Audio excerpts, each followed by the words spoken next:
দেখো শীতে তো সবাই তোমরা বাঁধাকপি রান্না করে খাও, আমি কিভাবে বানাই তোমাদের সাথে শেয়ার করছি। এখানে আমি 1 কেজির মতো বাঁধাকপিকে ঝিরিঝিরি করে কেটে নিয়েছি, আর মিডিয়াম সাইজের আলুকে 2 ভাগ করে কেটে নিয়েছি, আর কিছু মটরশুঁটি আর বড় একটা টমেটো নিয়েছি। আর বাঁধাকপিটাকে আমি ভাপাবো না, শীতের বাঁধাকপি এমনিতেই দিলে নরম হয়ে যাবে। দেখো আমি কিভাবে বানাই। দেখো কড়াই গরম করে এবার আমি দিয়ে দেবো রিফাইন অয়েল। আমি রিফাইন অয়েলও করছি, তোমরা সর্ষের তেলেও করতে পারো, কোনো ব্যাপার নয়।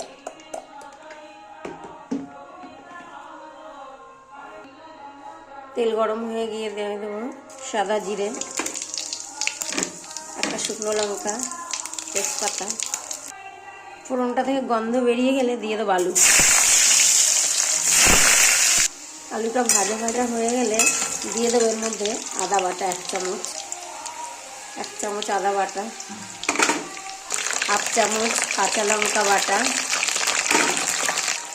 দিয়ে দেবো হলুদ স্বাদ মতো।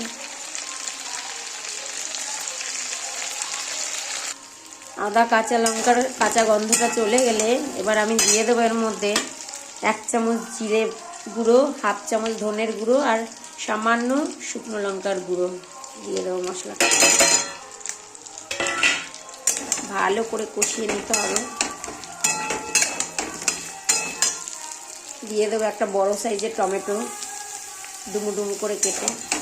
এবার মশলাটা ভালো করে কষিয়ে বাঁধাকপিটা দিয়ে দেবো।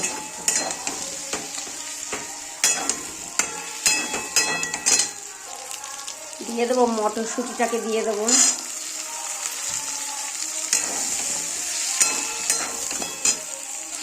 ভালো করে আলুর সাথে মশলাটা কষানো হয়ে গেলে এবার দিয়ে দেবো বাঁধাকপি। জল দিয়ে ধুয়ে বাঁধাকপি দিয়ে দিলাম, ভাপালাম নয়।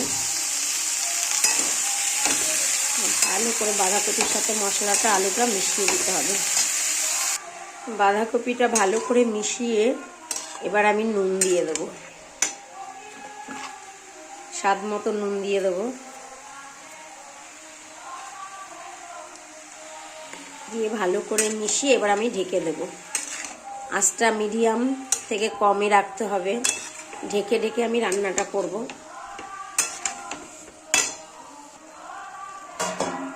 ঢেকে দেবো, 5 মিনিট বাদে দেখব। 5-6 মিনিট পরে আমি ঢাকনাটাকে খুলে আবার নেড়ে দেবো।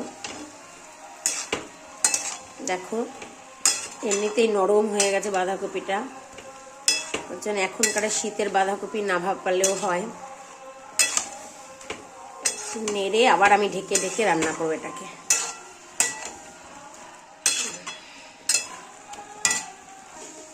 ঢেকে দেবো। দেখো বাঁধাকপিটা আবার আমি দিয়ে আবার একটু নেড়ে দেবো ভালো করে।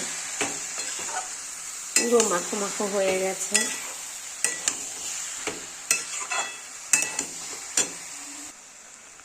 দিয়ে দেবো অল্প চিনি দিয়ে দেবো।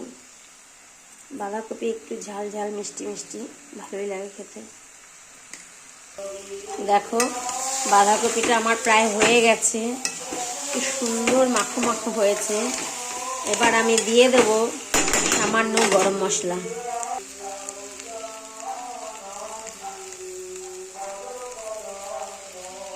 গরম মশলাটা দিয়ে ভালো করে নেড়ে আমি নামিয়ে ফেলবো। তোমরা এইভাবে বাঁধাকপি একবার বাড়িতে বানিয়ে দেখো, ভালোই লাগে খেতে। দেখো বাঁধাকপিটা পুরো হয়ে গেছে, এবার আমি তুলে ফেলবো। তোমরা বাড়িতে একবার এরকম বানিয়ে ট্রাই করো।